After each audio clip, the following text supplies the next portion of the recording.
নমস্কার। বাংলা নাট্য জগতে সৈনী সেনগুপ্ত সম্পর্কে ভূমিকার কোনো তোমার প্রয়োজন ভলিউমটা আছে বলে। খুব তোমার ভলিউমটা না খুব জোরে, একটু কমাও না। ওকে ওকে, একদম।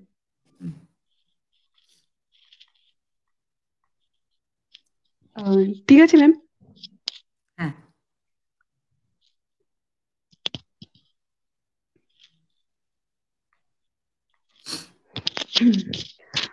বাংলা নাট্য জগতে সৈনী সেনগুপ্ত সম্পর্কে ভূমিকার কোনো প্রয়োজন আছে বলে আমার মনে হয় না। আমার কেন, শ্যামলিমা স্বপ্নকথা পেজের আজকের অনুষ্ঠানে আমি মনে করছি না। কারণ সৈনী সেনগুপ্ত নামটাই যথেষ্ট। শুধু নামটুকুতেই তার ভূমিকা সম্পূর্ণ হয়ে যায়। তাই আজকে কোনো ভূমিকা না করি, সরাসরি বিষয়ে আসব। প্রথমেই আমাদের এই পেজে আসার জন্য আমাদের প্রজন্মের আইকন, ভালোবাসার, ভালো লাগার মানুষ সৈনী সেনগুপ্ত ম্যামকে অসংখ্য ধন্যবাদ। ম্যামকে বাংলা থিয়েটারে আপনার শুরুটা আমি একটু জিজ্ঞাসা করব, যে আপনি যদি একটু আপনার শুরুটা একটু বলেন, সেই গল্পটা, শুরুর গল্প। এই গল্প আমি অনেকবার বলেছি। বাংলা থিয়েটারে আমার আশাটা খুবই আকস্মিক। আমি কখনো বাংলা থিয়েটারে আসবো ভাবিনি। যদিও বা আমি মানে মা বাবার কাছে বড় হয়েছি। আমি রুদ্রপ্রসাদ সাথী লেখার মেয়ে, থিয়েটার অ্যাটমসফিয়ারে বড় হয়েছি, কিন্তু আমি কখনো ভাবিনি যে আমি থিয়েটার করব। এরকম 96 সালে ছোটবেলা থেকে এমনি একাডেমি অফ ফাইন আর্টসে ঘুরে বেড়াতাম। যখন কোনো কেউ আসতো না তখন আমি একটা পার্ট, বাচ্চার পার্ট আমাকে বাবা বলতেন, আমি করে দিতাম। এই করতে করতে আসলে 96 সালে এইভাবেই আর কি যেটা হয়, সেটা হচ্ছে যে আমাদের একজন একটা নাটক হচ্ছিল, তাতে তোমাকে দেখতে পাচ্ছি না সহেলি। হ্যালো। হ্যাঁ ম্যাম, আছি আছি আছি ম্যাম। হ্যাঁ, মানে আপনাকে অ্যাকচুয়ালি কি স্ক্রিনটা বল, ছেড়ে দিয়েছিলাম। না আমি না এই এই স্ক্রিনে কথা বলাটা হেট করি আসলে। তাও আর কি, আচ্ছা। কেউ যদি না থাকে আমি নিজের সাথেই কথা বলছি মনে হবে। I am not very use to okay okay, this digital media and I একদম। Don't want to be use to it also. মানে আমি খুব এটা পছন্দ করি না। আমি সিনেমা টিনেমা দেখতে পছন্দ করি, কিন্তু এর মাধ্যমে কথাবার্তা, ইন্টারভিউ, এই যে লকডাউনে যেটা আরম্ভ হয়েছে, আমি একদম পছন্দ করি না এটা। আমার সামনাসামনি ব্যাপারটাই ভালো লাগে। যাই হোক, তো হ্যাঁ একদম। এই করতে করতে 96 সালে আমার একজন একটা পাঠ করছিল ঝুলন্দি। তো ঝুলন্দি প্রেগনেন্ট হয়ে যায় ওই সময়। তখন ঝুলন্দি 15 দিন আগে আর কি ব্যাক আউট করে। তখন আমাকে বলা হয়, আমার ওই বয়সটা ওই সময় ছিল। বাবা আমাকে বলে যে এর পাঠ আছে, তুই মুখস্থ করে অন্তত 2-3টে শো চালিয়ে দে, তারপরে আমি রিপ্লেসমেন্ট খুঁজে নেব। তা আমি বললাম, ঠিক আছে, আচ্ছা। দেখা যাক। এরকম আর কি। এই বলে আমি আসি। That was my beginning into serious theatre আর কি, গোত্রহীন বলে একটি নাটক দিয়ে। বাহ।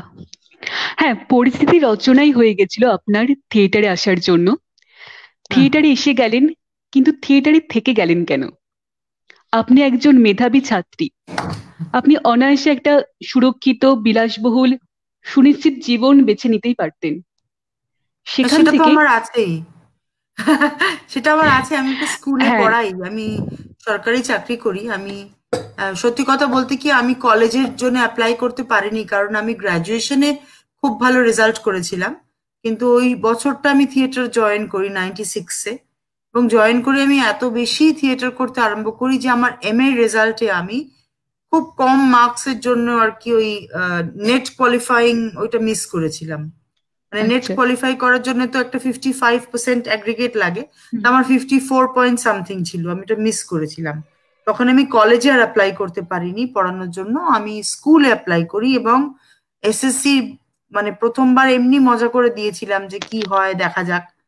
তো তাতে আমি চাকরিটা পাই একটা স্কুলে। 12-এ আমি পড়াই। এর মানে 5 থেকে 12 একটা হায়ার সেকেন্ডারি স্কুলে, খুব নামকরা স্কুল, রাজকুমারী মেমোরিয়াল গার্লস হাই স্কুল। ওখানে আমি চাকরি পাই এবং সেই চাকরিটা আমি এখনো অবধি করছি। এত একটা নিশ্চিন্ত চাকরি আমি সবসময় করতে চেয়েছি। কারণ আমি এটা জানতাম যে থিয়েটারে, মানে থিয়েটার থেকে, আমার বাবাও তো সারা জীবন চাকরি করেছেন, থিয়েটার থেকে আমার যা যা আকাঙ্ক্ষা জীবনে, আমার যা যা নিডস, সেটা পূরণ আমি করতে পারবো না। মানে সেটা করতে গেলে যে পরিশ্রমটা করতে হবে, আমি সেইভাবে থিয়েটার করতে চাইনি। আমি সমস্ত পার্ট আমি করতে চাইনি। আমি থিয়েটার একেবারেই নিজের আনন্দের জন্য করতে চেয়েছিলাম। আহ এবং আমি এটা চাকরি করেছিলাম, আমার পড়াতেও সত্যি খুবই ভালো লাগে। আহ, তো তার ফলে এই দুটোকে আমি ম্যানেজ করেছি এতদিন অবধি। আচ্ছা, এই যে থিয়েটার করতে গিয়ে যে নেট দেওয়া হলো না, বা নেটে না, মানে এম এর রেজাল্টটা খারাপ হলো, মানে কোনো আফসোস কি আছে? না, না, কোনো আফসোস নেই।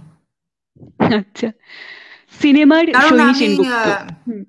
কোনো আফসোস নেই, তার কারণ হচ্ছে যে আমি থিয়েটার করতে এসে নিজেকে আবিষ্কার করেছি, নিজেকে ডিসকভার করেছি। এবং আমি তারপর থেকে আর কি নান্দিকারের সঙ্গে আমার জীবন মানে বাঁধা হয়ে গেছে। আমি কিন্তু আমার মা বাবার সূত্রেও নান্দিকারের সঙ্গে কিন্তু আমার বন্ধন নয়, আমার নিজের ডিসকভারিতেই নান্দিকারের সঙ্গে আমার বন্ধন।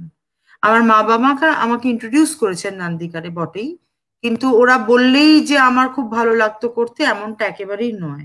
আমি যবে নিজে ডিসকভার করেছি যে এখানে আমার ভালো লাগে, এখানে আমার ফ্রিডম হয়, তখন আমি এই আর্টটার প্রেমে পড়ে গেছি বলা যায়। এর সঙ্গেই আমার জীবনযাপন, এর সঙ্গেই আমার যত ধস্তাধস্তি মারামারি।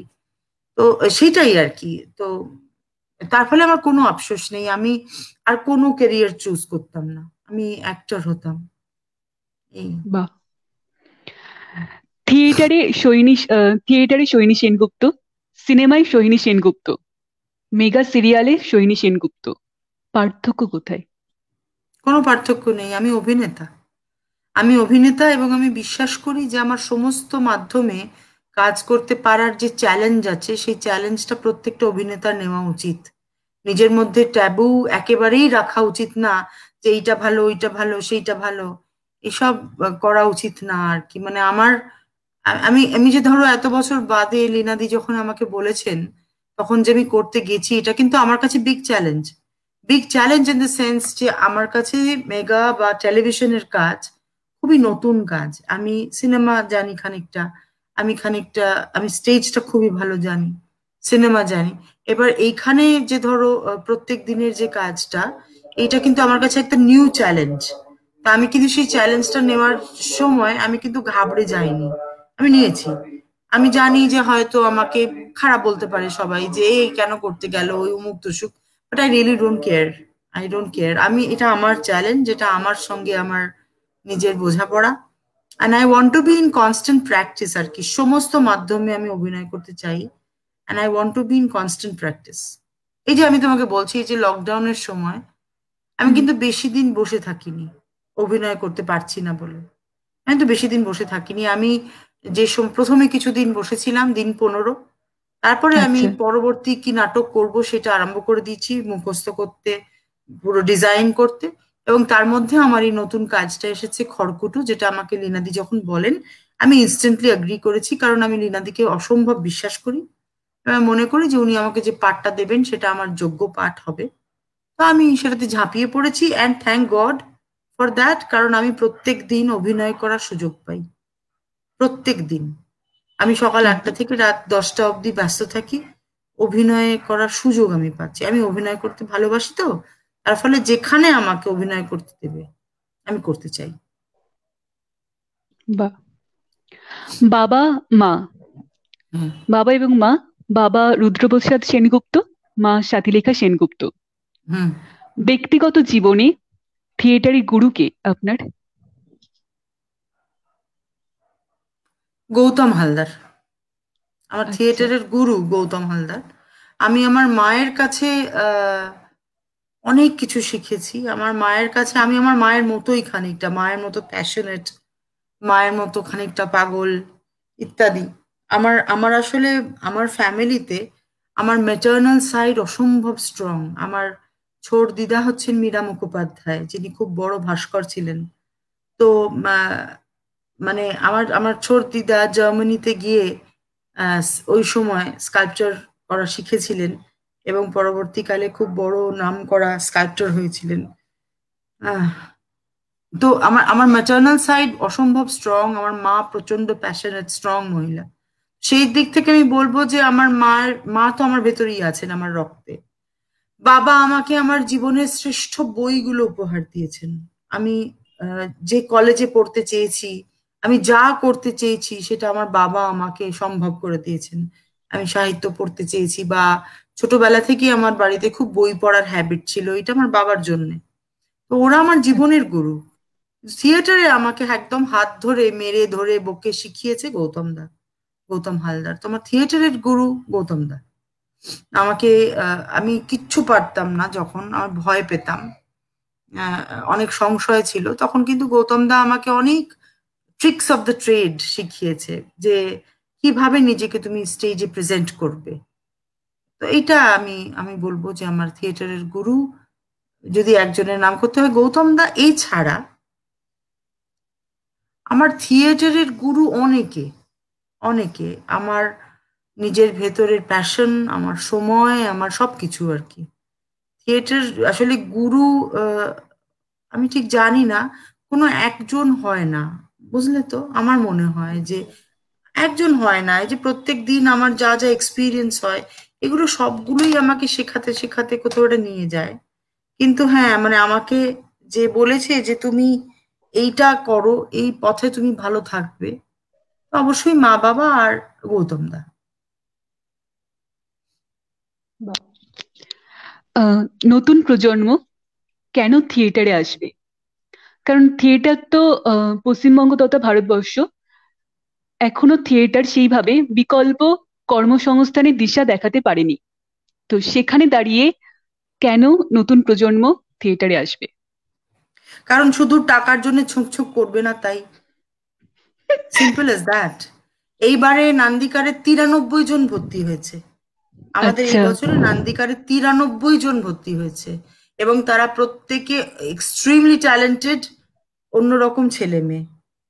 2012 থেকেই একটা হিউজ সার্জ নান্দিকারে এসেছে। এবং থিয়েটার বিকল্প মানে থিয়েটার তোমাকে সবকিছু শেখাতে পারে। থিয়েটার আমি বলবো না, এই যে ধরো যে ট্রেনিংটা হয়, এই ট্রেনিংটা আমি করি বলেই কিন্তু আমি ভালো টিচার। এই ট্রেনিংটা আমি করি বলেই কিন্তু আমি অসুস্থ কম হই। বুঝতে পেরেছো? আমি প্রত্যেক দিন একদম। একটা জায়গায় নিজেকে গিয়ে পুশ করি। তো এইখানে যে সবাইকে নান্দিকারে নাটক করে ফাটিয়ে দিতে হবে একেবারেই নয়। নান্দিকারে সবাইকার অত জায়গাও নেই, সত্যি কথা বলছি। কিন্তু এই যে একটা ট্রেনিং করে যাবে, থিয়েটারের ট্রেনিং, সেটা কিন্তু জীবনের সমস্ত সময়ের কাজে লাগে, সবকিছুতে কাজে লাগে। সবাই যে উঠে অসাধারণ অভিনয় করবে স্টেজে, নাও হতে পারে, কিন্তু থিয়েটারের সঙ্গে থাকা, মানুষের সঙ্গে থাকা, কমিউনিকেশন করা। থিয়েটার মানে কি? থিয়েটার মানে কিন্তু নাটক দেখাটাও থিয়েটার করা, নাটক দেখাটাও কিন্তু একদম। থিয়েটার করা। এসে দেখা, পার্টিসিপেট করা, বিভিন্ন ধরনের কাজ করা, রিলেটেড সমস্ত অ্যাক্টিভিটিস করা, আর এই যে প্রত্যেক দিন এসে ধরো সোশ্যাল কমিউনিকেশন করা, এইটা খুব ইম্পর্টেন্ট। তো থিয়েটার এই সমস্ত জিনিসটা শেখায়, যেটা আমার মনে হয় যে আরো যে এই যে আমরা আস্তে আস্তে বিচ্ছিন্ন হয়ে যাচ্ছি, সেই জন্যই আরো বেশি করে এক জায়গায় এসে একত্রিত হয়ে একটা কাজ, সঙ্ঘবদ্ধ হয়ে একটা কাজ করা প্রয়োজন। সেই জন্যই করতে আসবে। টাকাটাই কি জীবনে সব? জানি না। না, না, একদমই না। না, কারণ টাকাটা ভেরি ইম্পর্টেন্ট। টাকা কিন্তু ভেরি ইম্পর্টেন্ট, মানে কেউ যদি বলে আমার পয়সা চাই না, ভুল কথা। একেবারেই টাকা ইজ ভেরি ইম্পর্টেন্ট। নিজের যা যা বেসিক রিকোয়ারমেন্টস, যা যা নিড, অন্তত মেডিকেল রিকোয়ারমেন্টস, এগুলো অবশ্যই মানুষের ভাবা উচিত। নিজের একটা সুস্থভাবে বাঁচা, মিনিমাম যেটুকু, ধরো আমার মানে যেগুলো আমার চাই সেগুলো যেন আমি পাই। আমি যেন সারা জীবন ভাবলাম যে আমি ধরো একটা অমুক জিনিস কিনতে চাই, আমি সেটা পারলাম, একটা ল্যাপটপ কিনতে চাই, আমি পারলাম না, দুঃখ করলাম। এই দুঃখে বেঁচে কোনো লাভ নেই। আমার যা যা চাই তার জন্য বেসিক আমাকে পরিশ্রম করে আমার কমফর্টটা রোজগার করা উচিত। কিন্তু also at the end of the day, যে money can't buy you happiness, সেটার জন্য অনেক কিছু করতে হয়। You have to be an active and an alive person. তো সেটা থিয়েটার খুবই সাহায্য করে। একদমই ঠিক থিয়েটার মানে বলেছো। আসলে অনেকে মনে করে যে স্টেজে রং মেখে অভিনয় করা, সেটা কিন্তু না। সেটা কিন্তু না, পারফরমেন্সটাই থিয়েটার নয়, থিয়েটার কিন্তু অনেক কিছু। একজন ভালো মানুষ হতেও সাহায্য করে থিয়েটার, এটা কি বলা যেতে পারে? হ্যাঁ, মানে ভালো মানুষ টানুষ এগুলো খুব জেনারেলাইজ কথা। দেখো, তুমি আচ্ছা। যদি একটা রোজ পারফরমেন্স করো বা রোজ একটা জায়গায় যাও, যেমন ধরো এই যে লকডাউনের সময় সবাই অনেকে ভয় পেয়ে বাড়িতে বসেছিল, আমার ছেলে মেয়েরা, তাদের এক্সারসাইজ বন্ধ হয়ে গেছে, তাদের ভালো করে বাঁচা বন্ধ হয়ে গেছে। এবার জবে থেকে আমরা ঠিক করলাম যে না, আমরা রিহার্সাল করব, আমরা নাটক করব, যে যে করবে করবে, যে যে করবে না যাও, করতে হবে না। তখন কিন্তু সব হুড় হুড় হুড় করে বাড়ি থেকে বেরিয়ে এসে আবার কিন্তু পুরো দমে এক্সারসাইজ করছে, নিজেদের ফিট রাখছে। এই যে পুরোটা, আহ, আমি শুধু বসে বড় বড় কথা বলছি এইটাতেই তো হবে না। তোমাকে না। অ্যাকচুয়ালি মুভ মুভ করতে হবে, তোমাকে কাজ করতে হবে, প্রত্যেক দিন প্রমাণ করতে হবে নিজেকে। তো এইটা যদি কেউ করে, তাহলেই সে কিন্তু অটোমেটিক্যালি মানে ভালো মানুষ হয়ে যাবে অটোমেটিক্যালি। যত বসে থাকবে, যত বিভিন্ন জিনিস ভাববে, তত বেশি মনের ভেতরে আমার মনে হয় যে অনেক গোলমাল তৈরি হয়। আর যত কাজ করবে, আহ, আমার কাছে two things in life matter, work and love. তো এইটা দুটোই আমাকে থিয়েটার শিখিয়েছে, লাভ অ্যান্ড ওয়ার্ক। বাহ। এটাই আমার কাছে জীবনের সব থেকে দুটো ইম্পর্টেন্ট জিনিস যেগুলো আমি ফলো করি। তো আমি আমি ধরো যেদিনকে 10 দিন যদি আমি কাজ না করি, আমার তাহলে অসুবিধা হয়। আমি এই ধরো আজকে একদিন আমি ছুটি পেয়েছি, একটা দিন আমি উপভোগ করি, কিন্তু কালকেও যদি আমার কাজ না থাকে আমি পারবো না। I have to work. ওটা আমার কাছে ম্যাটার করে। তো আমার মনে হয় যে থিয়েটার করতে গেলে এই সব জিনিসটাই মানে আহ, এই সবটাই শেখায় তোমার। আমার আমার সত্যি পরিপূর্ণ। বলছি, টাচউড, মানে বহু বছর থিয়েটারের বহু ছেলে মেয়েকে জিজ্ঞেস করবে, তাদের বহু বছর জ্বর টর হয় না। কারণ জ্বর হওয়ার সুযোগ নেই, জ্বর হলে তোমাকে প্যারাসিটামল খেয়ে স্টেজে উঠে পাঠ করতে হবে। তোমার জ্বর হওয়ার বা তোমার হাড় ভেঙে যাওয়ার, অমুক তসুক বিভিন্ন হওয়ার সুযোগ নেই। থিয়েটারের এইটা একটা অদ্ভুত জিনিস যে এটা একটা training. You have to perform বা you have to get up, তোমাকে গিয়ে অমুক দিনের ওই যে ধরো যে ছেলেটা সেট লাগায় বা লাইট করে, সাধন সাধন কখনো টাচউড অসুস্থ হয়ে পড়ে না। কারণ সাধন জানে যে ভাই আমি যদি না যাই আজকে নাটকের লাইটটা হবে না। এইটা ওর পুশ, বুঝতে পারছো আমি কি বলছি? বুঝতে এটা, পেরেছি। হ্যাঁ, মানে ওর শরীরটাও ওইভাবে ট্রেন্ড। মানে ফুল এনার্জিতে থাকে সবাই। হ্যাঁ, হ্যাঁ। একদম। আহ মফস্বলী থিয়েটার এবং কলকাতার থিয়েটারের মধ্যে অনেক তফাৎ। মফস্বলী থিয়েটার একটা মৃতপ্রায়, প্রায় মৃতপ্রায় থিয়েটার বলা যেতে পারে। না, তবুও সেখান থেকে, না, না বলছি, তবুও সেখান থেকে শহরের থিয়েটার যেমন খুব অ্যালাইভ, কে বললো তোমায়? কে বললো তোমায় শহরের থিয়েটার খুব অ্যালাইভ? আর মফস্বল অ্যালাইভ না? মফস্বলে যা কাজ হচ্ছে শহরের থিয়েটারকে একদম হার মানিয়ে দেওয়ার মতো। ভুল কথা বলছো সহেলি, বলো। না, আহ, তবুও সেখান থেকে যেমন শান্তিপুরে কৌশিক চট্টোপাধ্যায়, হ্যাঁ, বহরমপুরে সন্দীপ ভট্টাচার্য, আরো কল্যাণীতে অনেকে আছে কিশোর বহরমপুরে। সেনগুপ্ত। হ্যাঁ, বহরমপুরে আরো কল্যাণীতে, অনেকে আছে, হ্যাঁ। হ্যাঁ, বলো। কল্যাণীতে কিশোর সেনগুপ্ত, নবদ্বীপে অধ্যাপিকা ডক্টর শ্যামল মুকুটি, এবং রানাঘাটে আমাদের সাথে, আমিও যে সংস্থার সাথে যুক্ত পরোক্ষ এবং প্রত্যক্ষভাবে, অভূত সম্রাট দা, এরা বিক্ষিপ্তভাবে ভালো ভালো প্রযোজনা গোবরডাঙ্গায়, করার এবং অভিনয় গোবরডাঙ্গায় করার চেষ্টা আশিস। করছে, হুম। হ্যাঁ। অভিনয় করার চেষ্টা করছেন। কিন্তু নানা প্রতিবন্ধকতা তবুও কিন্তু ঘিরে থাকছে। হুম। মানে যেমন অভূততে এই জানুয়ারি মাসে ওয়ার্কশপ হবে। এই ওয়ার্কশপের মাধ্যমে আমরা মাঝে মাঝে ওয়ার্কশপ করি তো, হুম। এই ওয়ার্কশপের মাধ্যমে সম্রাটদা হয়তো ভাবি প্রজন্মের মধ্যে কিছুটা আগ্রহ জন্মালেও কিন্তু প্রতিবন্ধকতা ঘিরে ধরছে, সামাজিক, মানসিক, আর্থিক। তো আর যাদের হচ্ছে নাটক প্যাশন, তারা আর এই মফস্বলে থাকছে না, তারা কলকাতা শহরে চলে যাচ্ছে কৌশিক কর্মসংস্থানের তো জন্য। আছে। কৌশিক তাহলে এত বছর করলো কি করে? হ্যাঁ, কিন্তু না, তবুও। না, না, যে যে পারে সে পারে, যে পারে না সে পারে না, সোজা আচ্ছা, কথা। কিন্তু কিন্তু তবুও তো একটা এটা মফস্বল। কোনো, না, আচ্ছা, না, এটা আমি মনে করি না। যে পারে সে মানে পারে। এখান থেকে বেরোনোর কি উপায়, মানে এখানে তো গোবরডাঙ্গায় সেইভাবে। কেন বেরোবে? কেন গোবরডাঙ্গায় আশিস কি করে করছে? একটা ইনস্টিটিউট বানিয়ে ফেলেছে ওখানে। ওদের একটা হ্যাঁ 23 থেকে 27 অব্দি একটা ফেস্টিভ্যাল হচ্ছে, একটা ইনস্টিটিউট বানিয়ে ফেলেছে। ওর মেয়ে এনএসডি থেকে পড়াশোনা করে এসেছে, কি করে পেরেছে? কারণ ও চেয়েছে। যে চাইবে সে পারবে। এটা তো প্রেমের মতো আচ্ছা। না, আমাকে চাইতে হবে, প্রচন্ড রকম চাইতে হবে। কি প্রতিবন্ধকতা আমাদের নেই? তুমি কি ভাবো একটা বড় দলের প্রতিবন্ধকতা নেই? একটা বড় দলের দিকে সবাই তাকিয়ে থাকে কখন সে পাশ করবে বা ফেল করবে। আমাদের প্রতিবন্ধকতা নেই? টাকা জোগাড় করতে হয়েছে পুরো লকডাউনের সময়, যারা যারা মাইনে পায়, আমাদের 25 জন মাইনে পায়। গ্রান্ট আসছে 3 বছর পর পর গ্রান্ট আসে, তাহলে এই 25 জনের টাকা আমরা যে দিতে পেরেছি, কিভাবে দিয়েছি? এগুলো প্রতিবন্ধকতা নয়? আর্থিক প্রতিবন্ধকতা নেই? সেসব মানে যদি ডিটেলে কখনো জানো, অজ্ঞান হয়ে যাবে আর কি, যে কি কি ধরনের প্রতিবন্ধকতা আছে।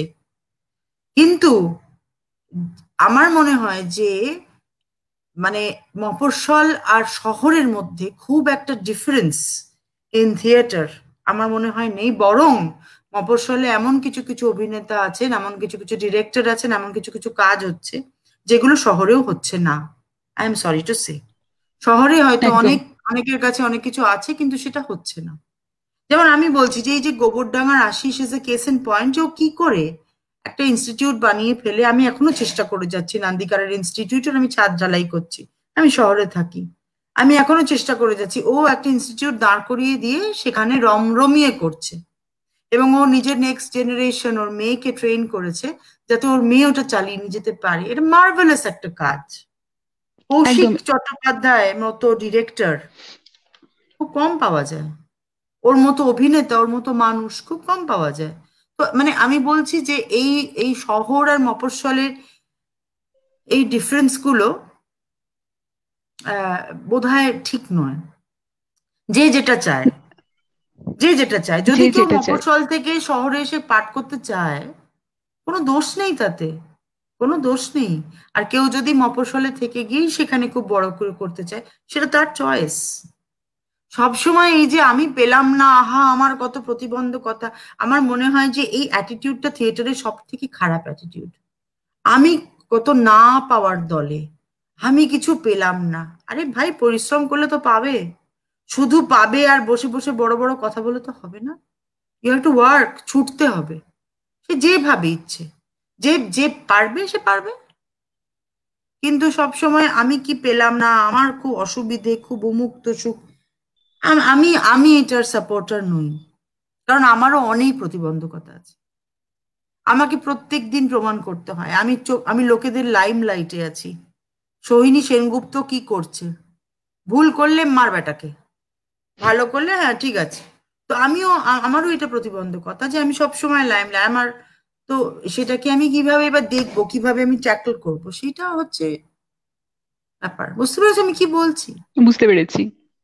একদম, মানে এটা হচ্ছে যার যার চয়েস। কেউ যদি এখানে থেকেই ভালো করতে চায় এখানে থেকেই ভালো করবে, আর কেউ যদি অ্যাবসলিউটলি। আহ, কলকাতায় যেতে চায় সে সেখানে গিয়েই করবে।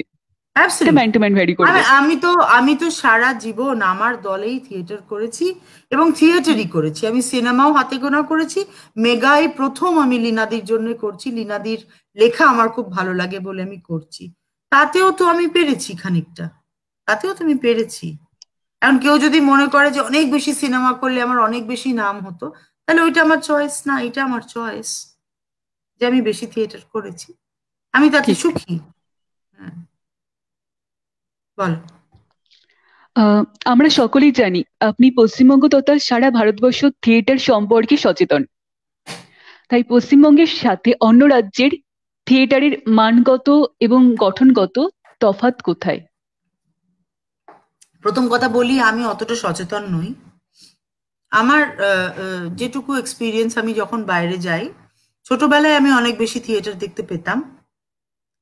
যখন ধরো পৃথিবীতে যেতাম বা ব্যাঙ্গালোরে, এই সমস্ত জায়গায়। এবারে গিয়ে আস্তে আস্তে যেটা হলো যে ওই ফেস্টিভ্যালে আমাদের প্রচুর থিয়েটার আসতে আরম্ভ করলো সারা ভারতবর্ষ থেকে। তার থেকে আমি অনেক থিয়েটার দেখেছি। তারপরে যখন আমাকে নিজে ফেস্টিভ্যাল অর্গানাইজ করতে দেওয়া হলো, বাবা যখন আমাকে বললেন যে তুমি অর্গানাইজ করার চেষ্টা করো, তখন আমি দেখলাম যে বম্বের প্রোডাকশনস খুব ভালো প্রোডাকশনস, কিন্তু সেগুলো আনতে গেলে বিপুল পরিমাণ অর্থ লাগে। সাংঘাতিক টাকা লাগে, যেটা আমাদের সামর্থ্য নয়। তখন আমি দেখতে আরম্ভ করলাম অন্যান্য জায়গায় কোথায় কি হচ্ছে, কারা চেষ্টা করছে ছোটভাবে কম পুঁজি নিয়ে কাজ করতে। করে আমি যেটা আবিষ্কার করলাম যে পশ্চিমবঙ্গে যত ধরনের থিয়েটার হয়, মানে পশ্চিমবঙ্গে, আমি জানি না এক্স্যাক্টলি, আমাকে সেদিনকে চন্দনদা বলল যে 36,000 নাকি রেজিস্টার্ড দল আছে। I am not certain. মানে আচ্ছা। পশ্চিমবঙ্গে এবং আশেপাশে মফস্বলে গলিতে গলিতে যত থিয়েটারের দল আছে, তারা যেভাবে চেষ্টা করছে, আই ডোন্ট থিঙ্ক ভারতবর্ষে আর কোথাও এই মুহূর্তে এইভাবে চেষ্টা হচ্ছে। I don't think. বম্বেতে commercial theatre is very successful. দিল্লিতে অবশ্যই ন্যাশনাল স্কুল অফ ড্রামা আছে। এরকম কিছু কিছু জায়গায় কিছু কিছু থিয়েটারের দল আছে, কিন্তু পশ্চিমবঙ্গে একদম মানে থিয়েটার ওয়ার্কার্স ভর্তি, প্রচুর প্রচুর ছেলে মেয়ে যারা থিয়েটার করছে। তখন আমার নিজের মনে হতে আরম্ভ করলো যে সবসময় বাইরে থেকে বিভিন্ন লোককে আমরা এনে দেখিয়েছি, আমাদের নিজেদের কিছু লোককে আমরা এবার শোকেস ফেস্টিভ্যালে যদি করা যায়।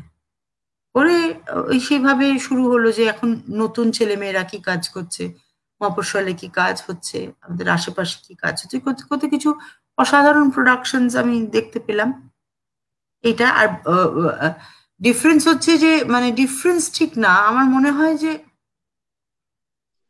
সবগুলোই নিজেদের মতো করে যে কোনো পারফরমেন্স যদি কেউ বিশ্বাস করে করে, রাস্তায় দাঁড়িয়ে কোনো সেট মেকআপ লাইট ছাড়া, যদি ট্রুথ হুম। থাকে, সেটাই খুব সুন্দর হতে পারে। যেমন লাকি বলে একটি ছেলে, লাকি জি গুপ্তা, ও একাই একটা ব্যাকপ্যাক নিয়ে ঘুরে বেড়ায়, থিয়েটার পারফরমেন্স করে। তো সেটাও অসাধারণ, তারাও আমাদের ফেস্টিভ্যালে এসেছে। আসলে ট্রুথ থাকলে, বিশ্বাস থাকলেই খানিকটা ভালো পারফরমেন্স হতে পারে। আর পারফর্মারের কোথাও এই খুব একটা গুণগত ইত্যাদি এসব আমি ঠিক জানি না, এসব আমি মানে এই চুলচেরা বিশ্লেষণ করতে পারি না। আমার আমার ব্যাপারটা হচ্ছে, আমার অধিকাংশ জিনিসই খুব ভালো লাগে। আমি সমস্ত আচ্ছা, মাধ্যমের কাজ দেখি, সমস্ত রকম কাজ দেখি, আমার অধিকাংশই ভালো লাগে, আমার ওই চেষ্টাটাই ভালো লাগে। বুঝতে পেরেছি। হ্যাঁ, মানে সবকিছু থেকে ভালোটাকে আপনি নিয়ে নেন, নিজের মধ্যে চেষ্টা গ্রহণ করি, করেন। চেষ্টা করি করতে। আর যেটা একদম ভালো লাগে না, সেটার দিকে আমি আর যাই না, আমি হুম। রিজেক্ট করি। হুম। আচ্ছা, এই মুহূর্তে তিনটে নাম বলতে হবে, মানে এই মুহূর্তে বাংলা থিয়েটারে বর্তমান প্রজন্ম থেকে তিনটে মুখ, যারা থিয়েটারকে আগামী দিনে বাঁচিয়ে রাখতে পারবে বলে আপনার বিশ্বাস। অর্ণ মুখোপাধ্যায়, নটধার অর্ণ, নান্দিকারের সপ্তর্ষি, সপ্তর্ষি মৌলিক।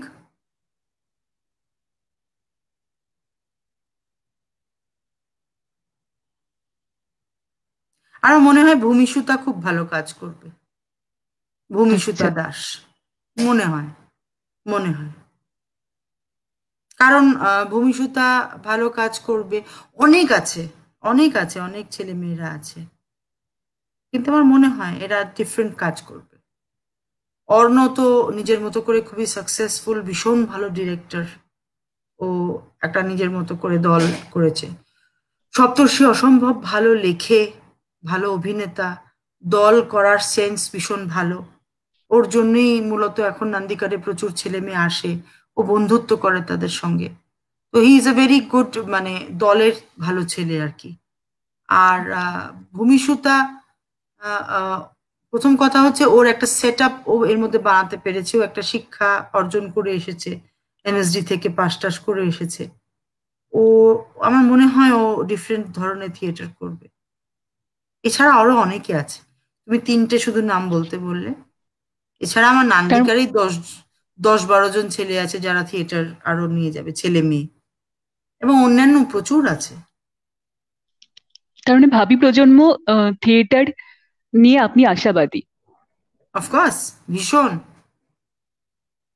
ভীষণ হ্যাঁ। আশাবাদী আমি। এই 2020-তে অনেক, মানে 2020 অনেককেই কেড়ে নিয়েছে। হ্যাঁ, সেই জায়গায় দাঁড়িয়ে আমরা সৌমিত্র চট্টোপাধ্যায়ের মতন একজন প্রবাদ প্রতিম শিল্পীকে হারিয়েছি। হ্যাঁ। সৌমিত্র চট্টোপাধ্যায়কে আপনি যেভাবে অনুভব করেছেন, সেটা থিয়েটারে হতে পারে, সিনেমায় হতে পারে। হুম, সেটা একটু শেয়ার বলবো। করতে হবে। ওনাকে আমি বলি উনি আমার রিলের বাবা। সৌমিত্র কাকুর সঙ্গে আমার অভিনেত্রী হিসেবে যতটা নেই আমার, মানে উনি আমার খুব ভালো বন্ধু ছিলেন। ওনাকে আমি বাহ। আমার জীবনের অনেক সময় অনেক কথা বলতে পেরেছি। উনি আমাকে নিয়ে খুব ভাবিত ছিলেন, আমি ঠিক মতো থিয়েটার করছি কিনা, আমি কেমন ভাবে থাকি, আমি কটায় ঘুম থেকে উঠি, আমি কি খাই, আমি ব্যায়াম করি কিনা। আমি আবার আমার বিয়ে যখন হলো সপ্তর্ষির সঙ্গে, উনি একদম আপ্লুত হয়ে গিয়েছিলেন। উনি সপ্তর্ষির সঙ্গে বন্ধুত্ব করেন, ওর সাথে প্রচুর গল্প করেন। মানে উনি আমার, আমি বলতে পারি যে উনি আমার আরেক বাবা। মানে আমার রুদ্র বাবা তোমার বাবাই, কিন্তু সৌমিত্র কাকু আমার বাবা আর কি। কারণ উনি, he was very concern for me as a human being. এবং ওনার সাথে বহু সময় অভিনয় ছাড়া, ইনফ্যাক্ট প্রথম কাজ আমার ওনার সঙ্গে পারমিতার একদিন, তার আগে ছোটবেলায় আমার মনে আছে ঘরে বাইরের সময় আমি ওনার কোলে কোলে অনেক ঘুরেছি। এবং আমার শেষ, সৌমিত্র কাকুর শেষ কাজও আমার সঙ্গেই। হুম। অভিযানে আমি মিতিলদির পাঠ করেছি। এবং উনি আমাকে আহ, একটা কথা বলে গেছেন, যে কথাটা আমার কাছে সব থেকে ইম্পর্ট্যান্ট কথা। উনি আমাকে বলেছেন যে, আমি ওনাকে জিজ্ঞেস করেছিলাম যে তুমি যে কোভিড এর মধ্যে যেদিনকে আমরা শুট করছিলাম সেদিনকে প্রচুর লোক ছিল ফ্লোরে, তখন আমি বললাম যে তোমার ভয় করছে না? উনি বললেন কি করবো বল, ভয় করে? আমাকে তো কাজটা শেষ করতে হবে, নয়তো পরমের কাজটা আটকে যাবে। আমার যদি কোনো অসুবিধে হয় পরমের কাজটা আটকে যাবে। আর বললো যে ভয় পাস না, যখন হবে হবে, যখন চলে যাওয়ার হবে এমনি হবে, ভয় পেয়ে বাড়িতে বসে থেকে বিশেষ একটা লাভ নেই। এইটা একটা বিশাল আমার শিক্ষা ওনার থেকে। এবং সেটার ফলে আমি এখন প্রত্যেকদিন ওইটা মাথার মধ্যে আমার ঘোরে, আমি ভয় কম পাই আগের থেকে। তো আমার আমার আমার ভিতরে উনি আছেন। ইনফ্যাক্ট উনি আমার জন্মদিনের দিন মারা যান। তো একটা কোথাও আমার ওনার সাথে একটা কানেকশন আছে, যেটা থাকবে। একটা এই আর আত্মিক কি। যোগ। না, সেটা আমি বোঝাতে পারবো না কাউকে, আমি বোঝাতে চাইও না না, কাকে ওটা কাউকে। নিজস্ব কেন আমার, অনুভূতি। হ্যাঁ মানে উনি আমার আমার আত্মীয়, আমার আমার পরম আত্মীয়।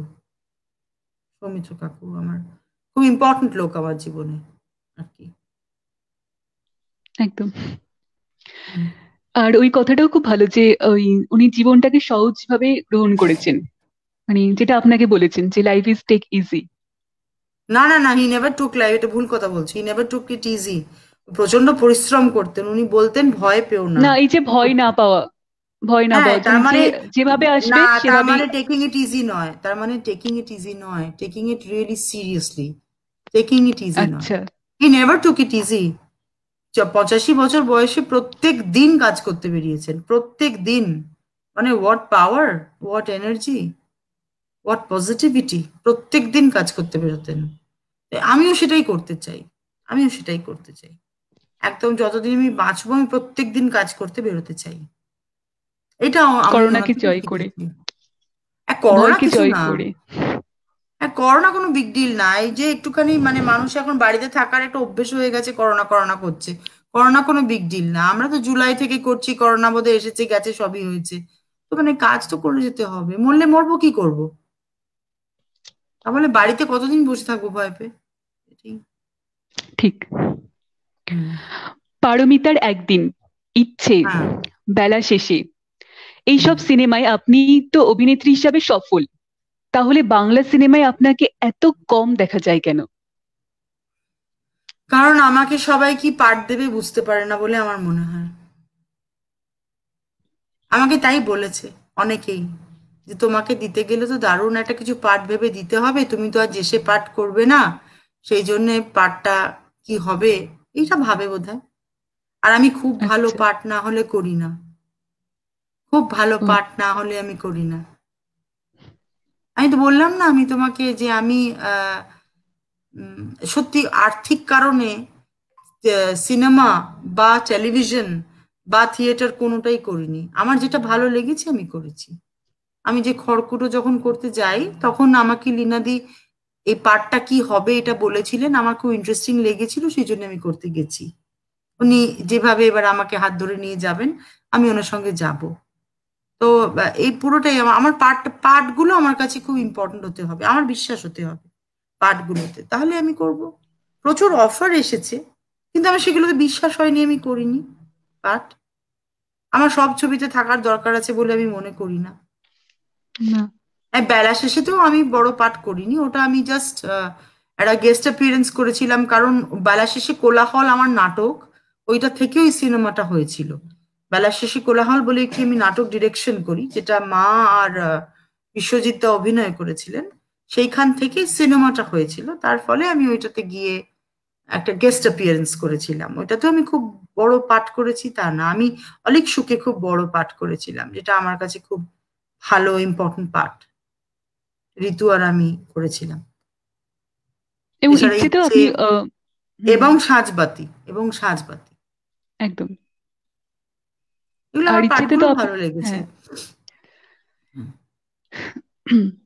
আচ্ছা, মেগা সিরিয়ালে মান নিয়ে অনেকের মনে সংশয় আছে, আমার হুম, মনেও আছে। হুম, সেখানে খড়কুটো গতানুগতিক সিরিয়ালের থেকে বাইরে একটা ভালো আহ, শুরুটা হয়েছে, কিন্তু হুম, আমরা দেখি অনেক ভালো ভালো ভালো সিরিয়াল শুরুটা ভালো হলেও শেষ পর্যন্ত ওই গতানুগতিকতা একটা হারিয়ে যায়। হুম। তো সেখানে আপনার মতন একটা বলিষ্ঠ এবং সচেতন শিল্পী যদি দেখেন পরবর্তীতে খড়কুটো ওই গতানুগতিকতায় গটালিকা প্রবাহে গা ভাসিয়েছে, তো সেখানে কি আপনি সেই জায়গায় দাঁড়িয়ে কি আপনি অভিনয় করবেন নাকি বেরিয়ে হ্যাঁ, আসবেন? করব। না, না, না, না, লীনাদিকে আমি ছাড়ছি না। লীনাদিকে আমি অসম্ভব ভালোবাসি, মানুষ হিসেবে ভালোবাসি। আর আমার আচ্ছা। এই ক্ষেত্রে বলার কথা, যারা ভালো লাগবে না দেখবেন না, প্লিজ দেখবেন না। যাদের সিরিয়াল ভালো লাগবে না দেখবেন না। কেউ তো আর আপনার মাথায় বন্দুক থেকে রাখেনি যে দেখতে হবে, বিশাল বিশাল জাজমেন্ট পাস করতে হবে, নানান কথা বলতে হবে। ভালো লাগবে না দেখবেন না, অন্য কিছু দেখবেন, কিছুই দেখবেন না, খবরের কাগজ পড়বেন। মানে কেউ কাউকে বলেনি মাথায় বন্দুক ঠেকিয়ে দিয়ে সিরিয়ালটা দেখতেই হবে, দেখতে হবে না। কিন্তু আমি ছাড়বো না। আমি এই যে লীনাদিকে, আমি ভালোবাসি লীনাদিকে।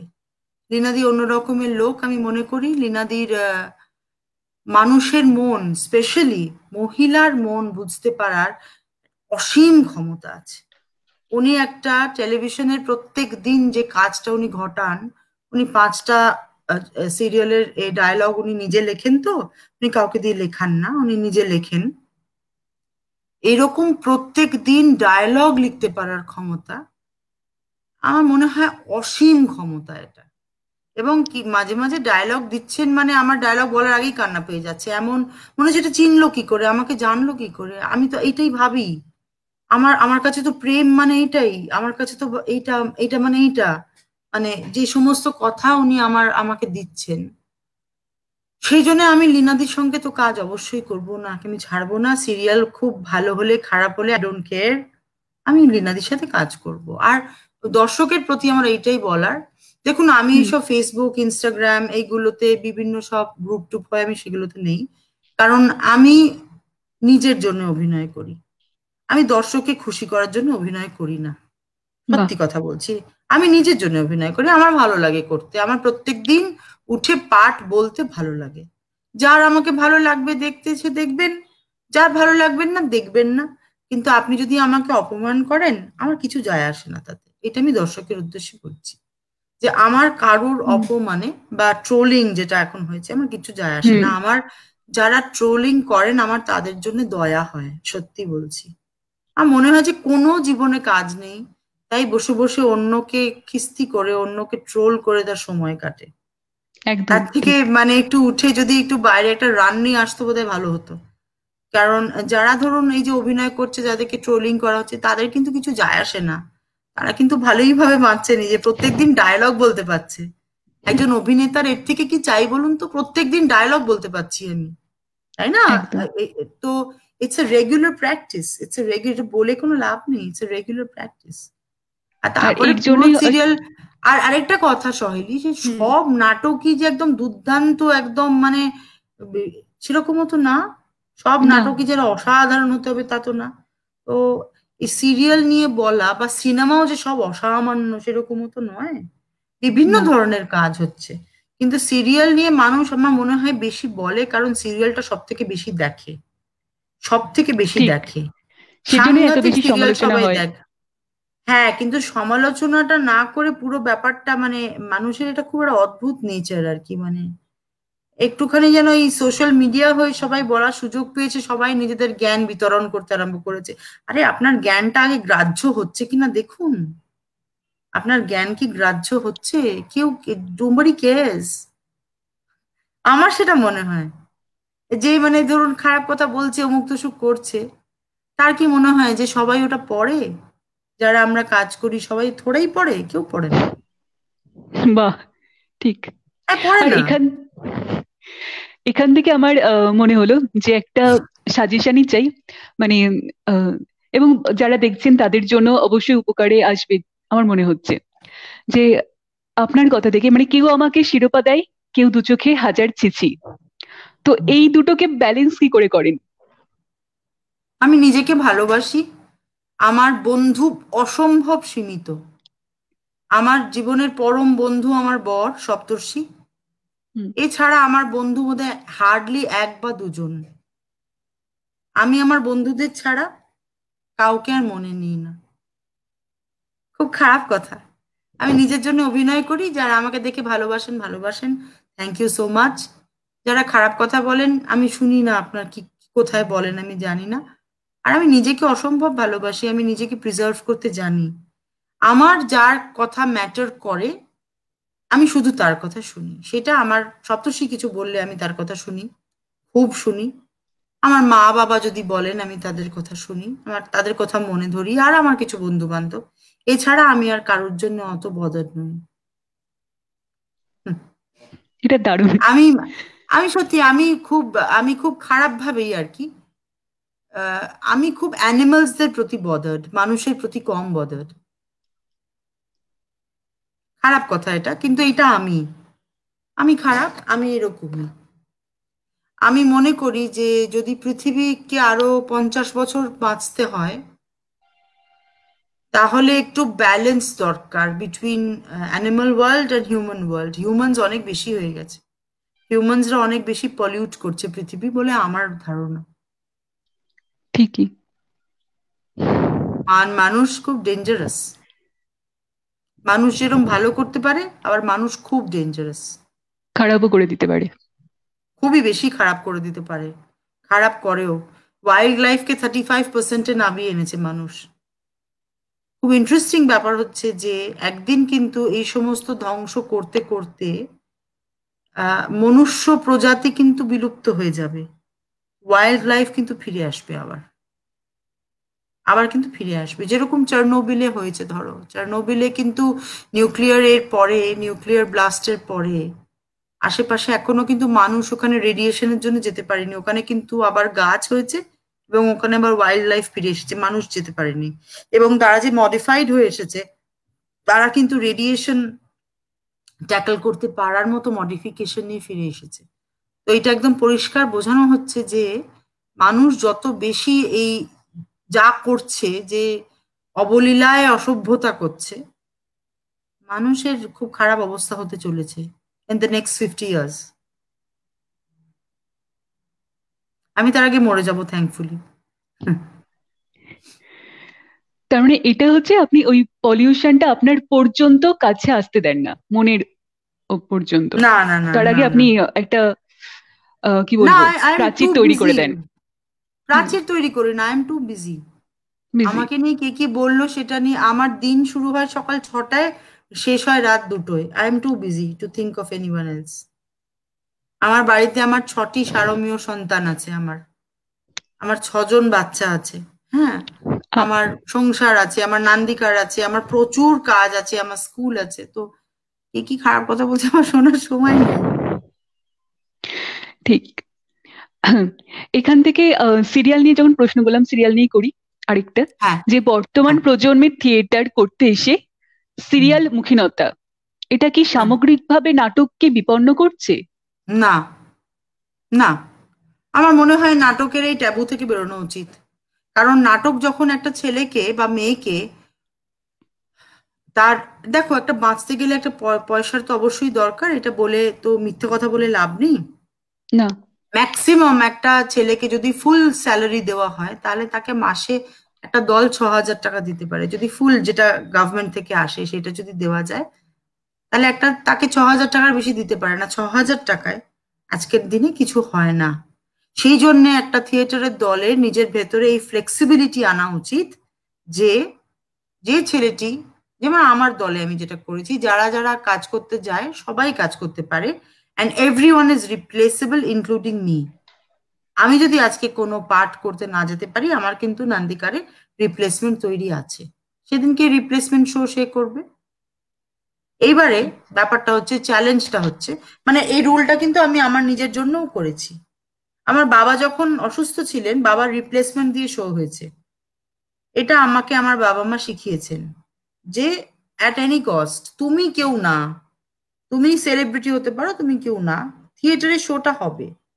তো দলে এই ফ্লেক্সিবিলিটিটা আনা উচিত, যে ছেলে মেয়েদেরকে সমস্ত কাজ করতে দেওয়া, তাদের আর্থিক উপার্জন করতে দেওয়া, তাদেরকে সাহায্য করা তাতে, এবং নিজের থিয়েটারের দলটাকেও ঠিক করে চালানো। তো আমার দলে আমি এই সিস্টেম ফলো করি, যে সবাই কাজ করে যেখানে ইচ্ছে যার কাজ করার, অন্য থিয়েটারের দলে হোক, সিনেমায় হোক, টেলিভিশনে হোক, অন্যান্য চাকরি হোক, সবাই করে, এবং তাদের রিপ্লেসমেন্টও আছে। এবার যে যেদিন পারে না তার পার্টটা অন্য কেউ করে। এইবার মান, মানটা এবার চ্যালেঞ্জ হচ্ছে, যে ধরো সপ্তর্ষি যে পাঠটা করে, পাঞ্চজন্যতে যে পাঠটা করে, বা মানুষে যেটা করে, অসাধারণ হুম। ভালো অভিনয় করে, ও নিজেকে বিল্ড করেছে, ও নিজের চেহারা তৈরি করেছে সেটা করার জন্য। এবার ওকে রিপ্লেস করতে যে ছেলেটা আসছে, তাকেও ইকুয়ালি equipped হতে হবে। তার ওটা চ্যালেঞ্জ, যে আজকে সপ্তর্ষিদা যখন করছে না পাঠটা, আমি যদি গিয়ে সপ্তর্ষিদার পাঠটা করি, কেউ যেন আমাকে খারাপ কথা না বলে। তাহলে তার ওইটা চ্যালেঞ্জ থাকে যে আমিও চেষ্টা করি। তার ফলে দলে অন্তত 4-5টা ছেলে এখন আমার রেডি আছে, যে যারা রিপ্লেস করলে আমার শোটা, এই আমার এই লাস্ট দিন ফেস্টিভ্যালের শোতেই মানুষের 10টা রিপ্লেসমেন্ট ছিল। ফুল হাউস শো ছিল, অসাধারণ অভিনয় হয়েছে, সবাই শেষে স্ট্যান্ডিং ওভেশন দিয়েছে। কিন্তু কেউ বুঝতে পারেনি যে 10টা রিপ্লেসমেন্ট ছিল, এবং 10টা ইম্পর্টেন্ট রোলস এর রিপ্লেসমেন্ট ছিল। তার ফলে দলের প্রত্যেকটা ছেলে মেয়েকে সেই জায়গায় নিজেকে রাখতে হবে, ফিজিক্যালি মেন্টালি সব দিক থেকে সমস্ত পার্ট মুখস্থ রাখতে হবে, যাতে 24 আওয়ার নোটিসে বা 15 মিনিটের নোটিসে সে স্টেজে উঠে যেতে পারে। সেটা নান্দিকারে আমার আমার রেডি, আমি এই সিস্টেমটা ফলো করি। কিন্তু আমি কাউকে আটকাই না, কারণ আমি আটকানোটা ভুল মনে করি। আমি মনে করি যে আচ্ছা। যত বেশি যে টাকা রোজগার করতে চাইবে, তাকে পূর্ণ স্বাধীনতা দেওয়া উচিত টাকা রোজগার করার, because money is very important. Money is very important. কেউ যদি ক্ষমতা থাকে কারো, কোনো ছেলের রোজগার করার, মাসে 2 লাখ 3 লাখ 4 লাখ টাকা যদি কারোর ক্ষমতা থাকে, কেন করবে না? সে নিশ্চয়ই করবে, নিশ্চয়ই করবে। করলে বরং আমার দলের লাভ। আমার যে ছেলেটা একটা চাকরি পেয়ে ধরো মাইসোরে চলে গেছে, সেই ছেলেটা আমার ফেস্টিভ্যালে কিন্তু টাকা পাঠিয়েছে চাকরির টাকা থেকে। আমি যে আজকে টাকা রোজগার করি, আমি দলের সপ্তর্ষি কন্ট্রিবিউট করে দলে টাকা টাকা দেয় দলে। এই লকডাউনের সমস্ত আর্থিক যে বহু ছেলে মেয়ে, তারা যারা বাইরে কাজ করে, তারা কিন্তু দলে কন্ট্রিবিউট করে। সেদিনকেও একটা ছেলে একটা চাকরি পেয়েছে, 2,000 টাকা নিয়ে এসে দিয়েছে, দিতে, যে দিদি ফেস্টিভ্যালে আমি এটা দিতে চাই। আমার মনে হয় যে কাজ করতে দিলে, একটা ছেলেকে স্বাধীনতা দিলে, সে যদি উপার্জন করে, তাহলে সেখান থেকে দলের আখেরে লাভ হতে পারে, দলে আখেরে লাভ হতে পারে। যেরকম ধরো একটা বড় জয়েন্ট ফ্যামিলিতে হয়, যে একজন দাদা যদি রোজগার করেন, বাকি দুটো ভাই যদি রোজগার না করে, দাদাই কিন্তু সংসারটা টানেন, হুম। তাই না? তো একটা বড় থিয়েটারের দলে তো এইটাই হওয়া উচিত, যে সবাই ঠিক। যদি কোনো না কোনো ভাবে টাকা রোজগার করে আনে, তাহলে আহ, সেটা, সেই কন্ট্রিবিউশনটা তো করা উচিত। কিন্তু তুমি যদি কেউ কোথাও যাচ্ছে বলে তাকে নিচু চোখে দেখো, মানে সে সিনেমা করতে যাচ্ছে বা সিরিয়াল করতে যাচ্ছে বলে তুমি যদি তাকে ঈর্ষা করো, তুমি যদি তাকে নিচু চোখে দেখো, তুমি যদি তাকে অনবরত অপমান করো, তাহলে তার দলে না থাকাই উচিত। তাহলে আমি সেই ইন্ডিভিজুয়ালটাকে বলবো যে অপমান সহ্য করার কেউ না, মানে উচিত না কখনোই। এটা হুম। কাজ, কাজ, কাজ is work, is work, is work. একদম ওটাকে ওইভাবে দেখা উচিত। অনেকগুলো ব্যালেন্স আছে, মানে কেউ যদি এখন মনে করে যে আমি একটা সিনেমা করেছি বলে আমি সুপারস্টার, আমি, হুম। তাহলে তাকে দলে র্যাগ করাই উচিত। আমাদের দলে সপ্তর্ষি ধরো যখন এ করতে যায়, এই টেলিভিশন করতে যায় বাইরে, যখন চারটে কেউ ওকে চিনে ছবি তুলতে চায়, তখন কিন্তু ও মনে করে না যে আমি বিশাল কিছু হনু হয়েছি, আর দলের ছেলেরাও মনে করে না যে সপ্তর্ষিদা আমাদের আলাদা কেউ। It's part of our job. আমি তো দুটো ন্যাশনাল অ্যাওয়ার্ড পেয়েছি, it's part of my job. আমি যদি আর মনে করি আমি বিশাল বিখ্যাত একদম সাংঘাতিক লোক, তাহলে এই পুরো ব্যাপারটা বুঝতে মানে এটা একটা কিন্তু, এটা একটা জিনিস যে দুই পক্ষকে সিম্পাথাইজ করে দেখতে হবে, এবং যার যা গুণ সেই গুণের পূর্ণ বিকাশ করার স্বাধীনতা দিতে হবে। এইটা। বুঝতে পেরেছি। হ্যাঁ। তা এখান থেকে একজন থিয়েটারের নবনাট্য কর্মীর জন্য আপনার কিছু উপদেশ। উপদেশ হচ্ছে যে থিয়েটার বা যে কোনো কাজ যদি করতে চাও কিভাবে করবে পুরো প্ল্যান করে করো। নতুন যখন আসছো থিয়েটারের দলে, শুধুমাত্র কিছু বকবক করার জন্য এসো না, কি প্ল্যান করবে সেটা পুরো প্ল্যান করে এসো, যে তুমি কি কি কন্ট্রিবিউট করতে পারো। শুধু আমি একটা থিয়েটারের দল থেকে কি কি পেলাম না, আমাকে টাকা দেওয়া হলো না, অমুক দেওয়া হলো না, আমার মনে হয় এইটা না করে আমি কি দিতে পারি সেটা করা উচিত। আমি কিন্তু নান্দিকার আমাকে কত টাকা দেবে বলে বসে থাকি না। আমি ভাবি আমি কি নাটক তৈরি করব যাতে নান্দিকারের টাকা হয়। এটা আমার কাছে খুব ইম্পর্ট্যান্ট, যে আমি এমন একটা নাটক করব আমার বক্স অফিসটা যেন ঠিক ঠিক থাকে, আমার যেন টাকাটা ওঠে। আমি তাহলে আমার দলকে এটা দিলাম, আমি যে এলাম, আমি দিস ইজ মাই সার্ভিস, এটা আমি দিলাম। আমার মনে হয় যে পুরো দেখাটাই যদি উল্টো হয়, নতুন যে ছেলেটি বা মেয়েটি আসছে, যে আমি কি কন্ট্রিবিউট করছি এই জায়গাটাতে, এটা যদি আমার ফ্যামিলি হয়, এটা যদি আমার দল হয়, তাহলে আমি কি কন্ট্রিবিউট করছি। সেই দল চারজনের দল হতে পারে, কিন্তু আমি দলে গেলাম, আমাকে কিছু দিল না, কেউ কিছু দেবে না, সে কিচ্ছু পাবে না সারা জীবন। যদি তার মেন্টালিটি সবসময় হয় আমাকে কিছু দিল না, তাহলে সে ওই লুজারদের দলেই থাকবে। আর যে মনে করে যে কি দেবে, আমি কি দেব, আই শুড কন্ট্রিবিউট, তাহলে সে উইনার হয়। এটা আমার মত। বুঝলে? এই কথাটা খুব ভালো, কিন্তু যে এখান থেকে ডিপেন্ড একটা ডিপেন্ড করে থেকো না যে তোমাকে কেউ দেখবে, এটা খুব বাজে ব্যাপার, খুব বাজে ব্যাপার। নিজের অক্ষমতা এটা। আমি কি করলাম? আমি যদি প্রত্যেকদিন আমার রিহার্সাল রুমটাকে ন্যাতা দিয়ে মুছি, ওইটা আমার কন্ট্রিবিউশন।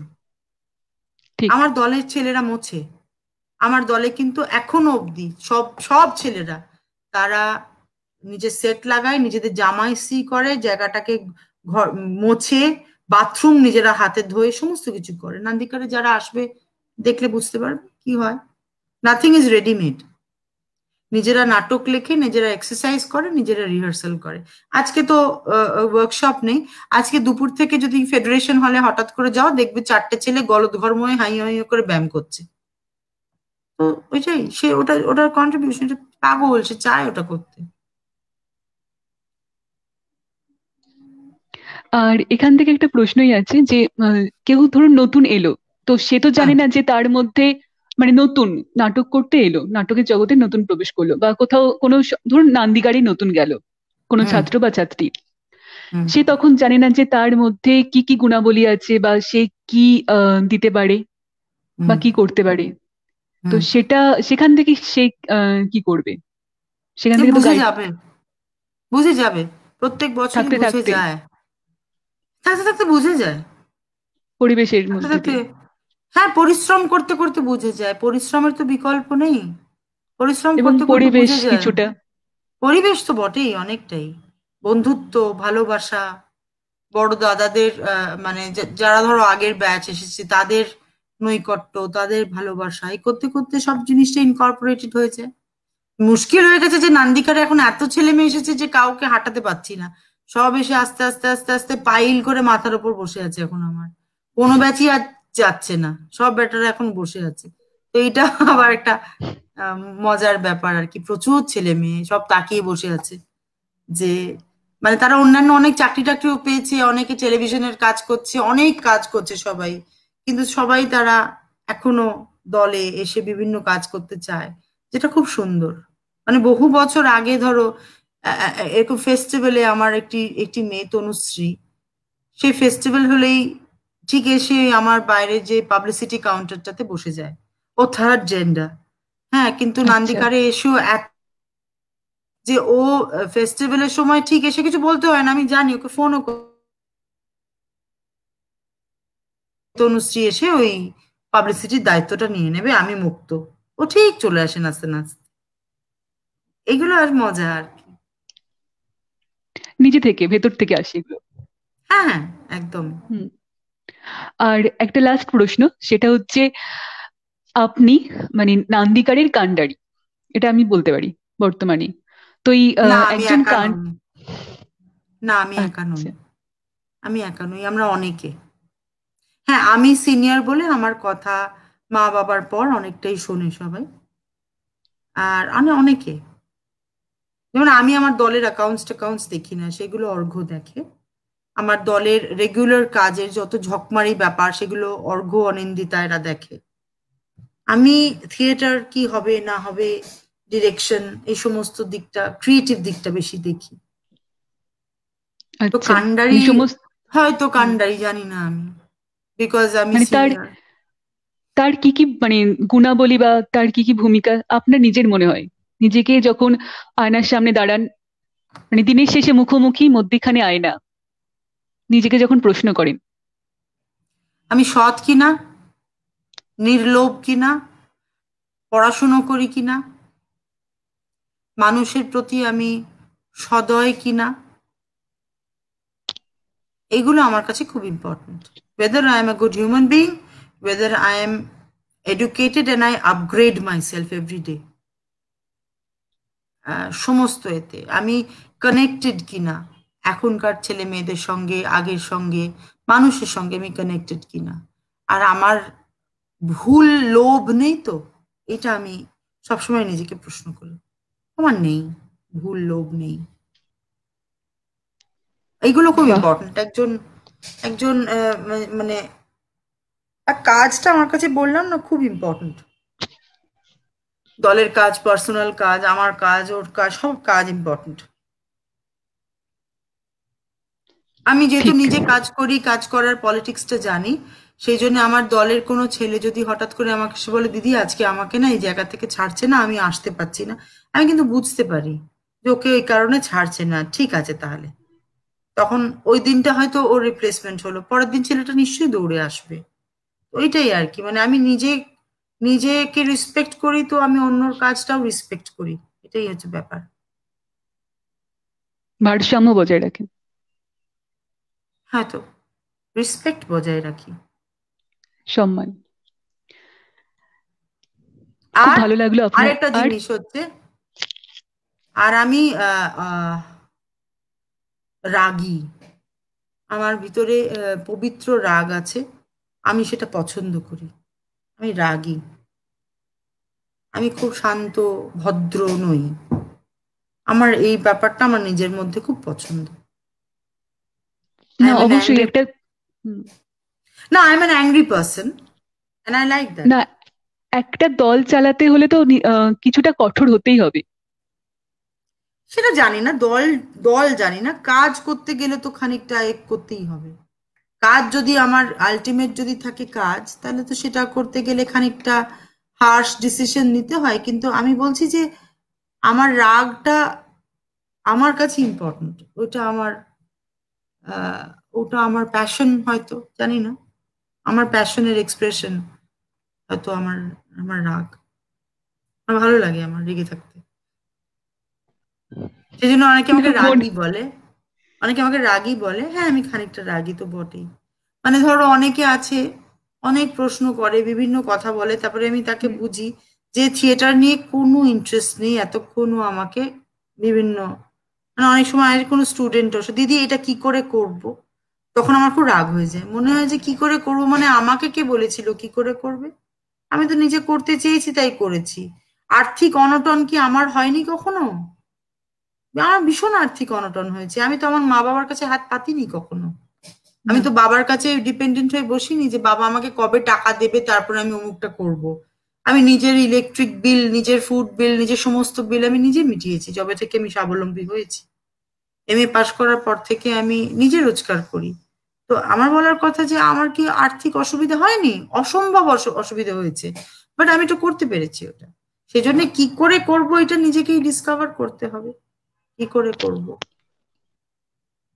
তবে এই রাগের থেকে মানে আমার অভিজ্ঞতা বলি যে কালকে যখন প্রথম সকালে ফোনটা করলাম আমার মনে হয়নি আমি, হ্যাঁ ফোন করার আগে একটু ভয় পেয়েছিলাম, কিন্তু আপনার সাথে কথা বলার পর মনে হয়নি। এবং যখন সন্ধেবেলায় যখন আপনি আমার নামটা পর্যন্ত মানে প্রথম ফোনেই রিং হওয়ার পর হ্যাঁ শৈলী বলো, তো যখন হ্যাঁ, মানে নামটা তোমার তো পর্যন্ত নাম বললেন, আছে, নামটা কেন মনে রাখবো না?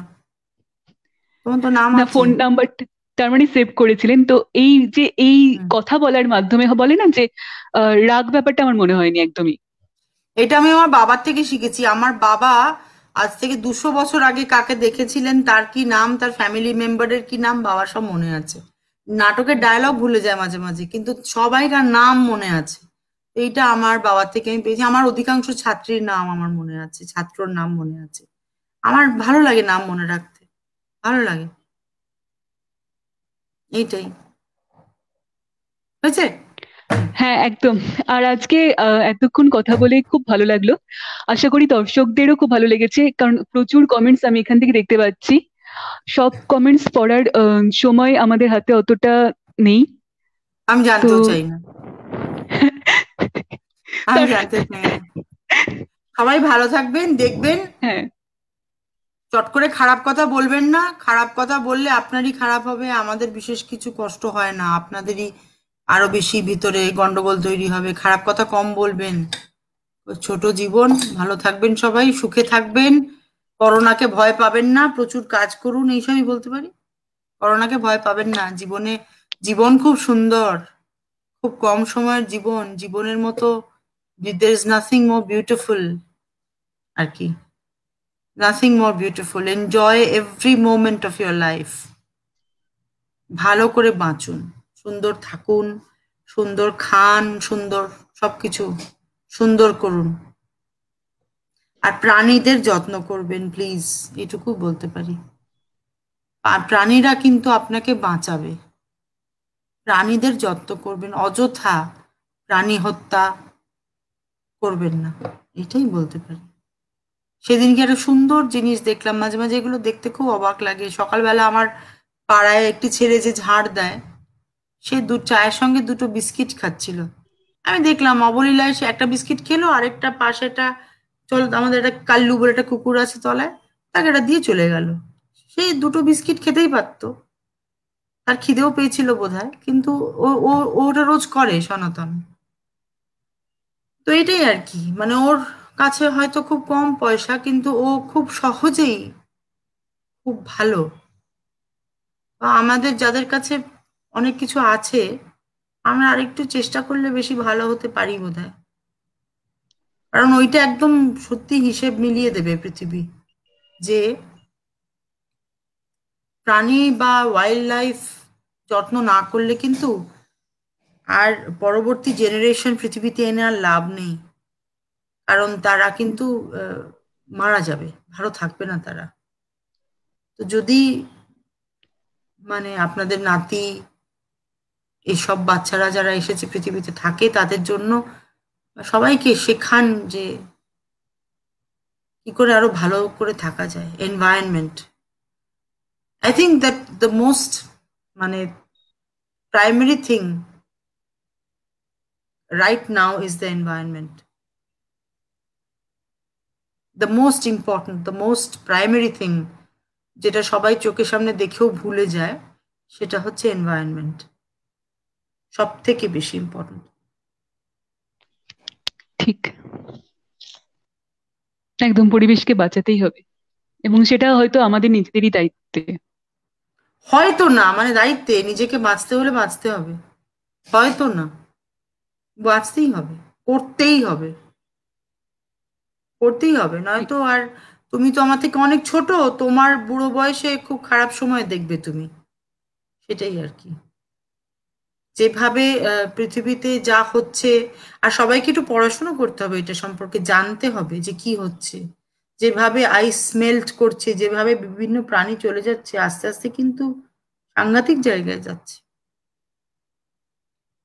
ডেভিড অ্যাটনবরোর খুব সুন্দর সুন্দর সমস্ত সিরিজ আছে, পারলে সবাই দেখবেন। ডেভিড অ্যাটনবরো, উনি একটা 93 বছর বয়সে আবার উনি বেরিয়ে পড়েছেন এনভায়রনমেন্ট নিয়ে কথা বলতে। পারলে দেখবেন ওনার সমস্ত সিরিজ, ভেরি ইম্পর্ট্যান্ট। বাচ্চাদের এখন আর কিচ্ছু শেখাতে হবে না, ডাক্তার ইঞ্জিনিয়ার এসব বিভিন্ন জিনিস করতে, আগে এনভায়রনমেন্ট কনসিয়াস করা উচিত, তাহলেই ঠিক হবে। প্রত্যেকটা বাড়িতে একটা করে পেট রাখা উচিত অন্তত। একটা রাস্তা থেকে একটা নেড়ি কুকুর এনে বা কিছু, বা রাস্তায় 4টে কুকুরকে খাওয়ানো, বা বিড়ালকে দেখা, বা যা যা যা আছে আশেপাশে প্রাণী, তাদেরকে বাঁচানো উচিত। প্রাণী দেখলেই বাঁচানো উচিত, এটা আমার মনে হয়। গাছ বাঁচানো উচিত, প্রচুর গাছ লাগানো উচিত। সবাই সেসব না করে ভাবছে যে টাকা টাকা টাকা টাকা, ওটাই আর কি। খুব স্যাড, হুম। স্যাড। হাতে টাকা থাকবে আর কিছুই থাকবে না, কিছু নোট থাকবে, নোট দিয়ে যা যা হয় সেগুলো আর থাকবে না। না। জল থাকবে না, নোট দিয়ে কি হবে? বাতাস থাকবে না, সেটাই। ঠিকই। ঠিক আছে সোহেলি, অনেক হ্যাঁ, ফিলোসফিক্যাল অসংখ্য কথা ধন্যবাদ। বললাম। না, অবশ্যই এগুলো ভীষণভাবে, যদি এখান থেকে একটা মানুষও সচেতন হয় সেটাই তো আমাদের সবারই, কে জানে। এবং আমি নিজেও যদি সচেতন হই। হুম। ভালো থেকো, হ্যাঁ। হ্যাঁ, আপনিও ভালো ভালো থেকো। থাকবেন, আর অসংখ্য ধন্যবাদ শ্যামলীমা স্বপ্নকথায় আসার জন্য। আরো একবার আচ্ছা। প্রণাম, ধন্যবাদ, শুভেচ্ছা, সবকিছু আপনার জন্য। আপনিও ভালো থ্যাংক থাকবেন। ইউ। হ্যাঁ। শুভ ভালো থেকো। সন্ধ্যা।